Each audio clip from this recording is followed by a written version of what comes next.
Yo, what's going on guys, Arekkz here, welcome back to another Monster Hunter video, only today we're doing something a little different. I often get asked what my favourite monsters are, or weapons, or what sort of things I'd like to see return in world from previous games, and while I try to answer them as much as I can, I thought it would be fun to put together a video and speak about my personal top 5 monsters that I'd love to see make a return in world. Keep in mind this is just my top 5 and I'm pretty certain you'll all have some very different favourites to me, so I'd love to hear from you guys in the comments down below. Let me know, assuming you played Monster Hunter before world, then what other monsters would you like to see make a return? And on the flip side, if you're new to Monster Hunter and world was your first game, then this video will be a great opportunity for you to see some of the other cool monsters we've fought in the past. Either way, if you do enjoy this, then a like would be super appreciated. And also, as a very quick reminder, there's still a few days left on the God of War PS4 Pro giveaway, so make sure you click the link in the description box down below to enter for your chance to win. So, let's kick things off at number 5. This one might surprise a lot of you, but ZAMTRIOS is actually one of my favourite monsters. I used to watch Street Sharks as a kid, so I feel like that might be a contributing factor, but that aside, ZAMTRIOS is essentially a big, four-legged shark-like monster. When you begin the fight, it looks a little something like this. However, what I like about this monster are the other two modes, or forms if you will. When it gets angry, it encases its body in this vicious-looking ice armour, and as you fight it in this mode, you'll break parts off. However, what it can also do is inflate itself like a giant water balloon and then bounce around. As you'd expect, it's pretty slow in this form and it offers a rather large surface area to attack, but if you get careless, you'll get squashed. Plus, when it deflates, it literally deflates like a popped balloon. It'll force the air out as it returns to its normal size, sending you flying. It's funny, but also a really cool monster, plus the armor set looks pretty sweet, especially when you get to G rank. It looks kind of like a nice version of Shredder from Teenage Mutant Ninja Turtles. Now, moving on from there to number 4, we have BARIOTH, not to be confused with BARIOTH. In truth, this choice was a hard one, because for me, it was actually between Nagakuga and BARIOTH, both incredibly awesome monsters, both similar in behaviour. But when I think back to all of my encounters with both of these monsters, while Nagakuga taught me how to get good back in Freedom Unite, I still ultimately prefer BARIOTH. I love the armour, the fight, and the overall appearance of the monster. BARIOTH is a flying wyvern, another ice-type monster. It has these two massive amber-coloured fangs and a huge sweeping tail. It's fast, attacks wildly, and will constantly leap around the battlefield, often jumping behind you or homing in on you from the air. It can hurl out huge ice blasts and create huge ice tornadoes in the process, and when it gets enraged, its eyes glow red. So yeah, it's pretty badass. And again, the armour looks cool.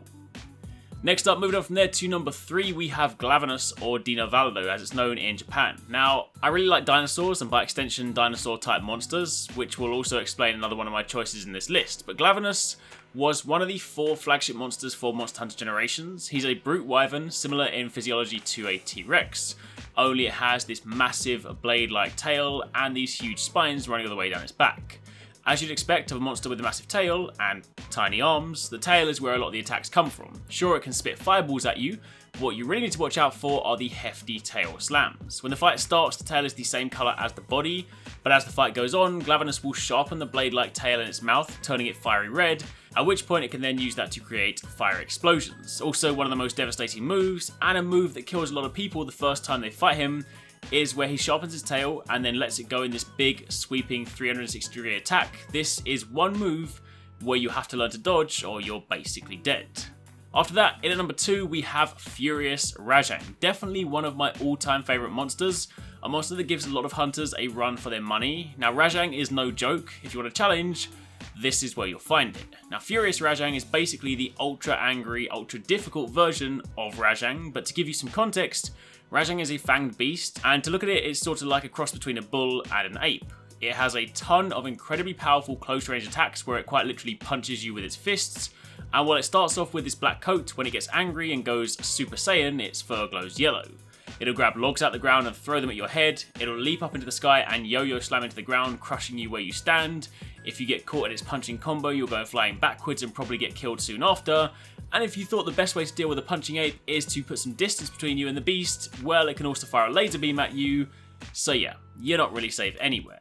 This is a monster I would absolutely love to see in World because I feel like it would easily win every single turf war the game threw at it. Devil Joe, it'd just grab it by the tail and swing it into another area. Bagel, he'd probably pick up the bombs and throw them back at his face. And No Gigante, well, he's probably just going to break the horns off and slap it around the face with them. Rajang is an absolute boss, and in World I feel like he'd be pretty scary since there's no loading zones and you really can't run and hide. Then finally, in at number 1, we have TIGREX. This is hands down my all-time favourite monster. TIGREX for me is what made Monster Hunter. I started the series back on Freedom 2nd, but didn't really get it till Freedom Unite. When the game clicked, I loved it, but TIGREX was my first real wall. This monster consistently killed me, beat me down, and every time I thought I was close to completing the quest, he'd kill me again. I had to change weapons, learn new strategies, and it took me a good while to overcome, but finally when I did, only then could I call myself a monster hunter, because once I'd beaten TIGREX, it set me up for pretty much everything else I was ever gonna fight. Part T-Rex, part Tiger, part, well, Wyvern, this is another hyper-aggressive monster that will not give you time to breathe. When it's in its normal state, it's not too bad, but when it gets angry, it moves incredibly quickly, will combo you into a dizzy state and very quickly follow up and send you back to camp. But it's also the monster that taught me to guard point with the charge blade. I mentioned in my weapon workshop for World that you ideally want to train against predictable monsters, things like Diablos, but in For Ultimate, TIGREX was my training school. I sat in a hunt against this guy and did nothing but guard point until I mastered the timing. So consistently throughout the series, I've learned from this monster, and it's for that reason that he's number 1. I learned to respect TIGREX, and again, seeing him go toe to toe with other monsters in World would just be really awesome.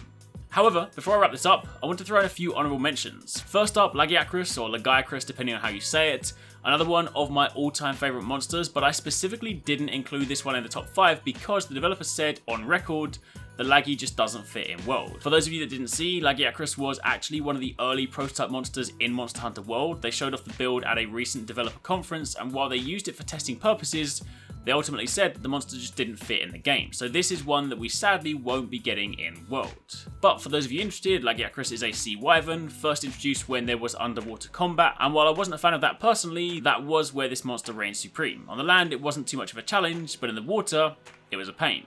The main reason I like it though is because it has one of my favourite armour sets. In addition to that, I thought I'd throw in a couple of extras, monsters that 269 and Paradise want to see in World. For 26, it's Gore Magala, one of his favourite monsters. Gore is a really cool monster since when you first encounter it in the game, the Research Commission comment on the fact that it shares many similarities with that of an Elder Dragon.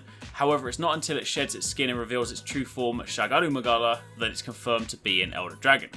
Gore has a few cool attacks that inflict the Frenzy Virus, which is this interesting abnormal status that if left unchecked, will negate natural health recovery and see you take more damage from frenzy attacks. But conversely, if you attack before the virus takes hold, you can turn it into a buff and gain 15% affinity boost instead.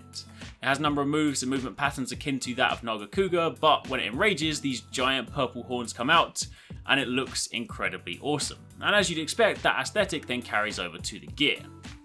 Then finally, the favourite from Paradise is SEREGIOS, or Steve as he's affectionately known. A flying wyvern, also known as the Thousand Blade Wyvern. It can fire out its quill-like scales and inflict the bleeding status on hunters. It has a number of fast and aggressive aerial moves, but one of the more interesting things about this monster are actually in the weapons. SEREGIOS weapons had this cool gimmick where after an evade, your weapon would restore 1 unit of sharpness, so you could essentially roll to sharpen any SEREGIOS weapon, which was pretty cool. But that, my friends, is pretty much it. Those are my top 5 monsters that I'd love to see return in World, and a couple of honourable mentions on top. Again, let me know in the comments down below which monsters you guys would like to see return, and thank you very much for watching. Take it easy, catch you next time, peace out.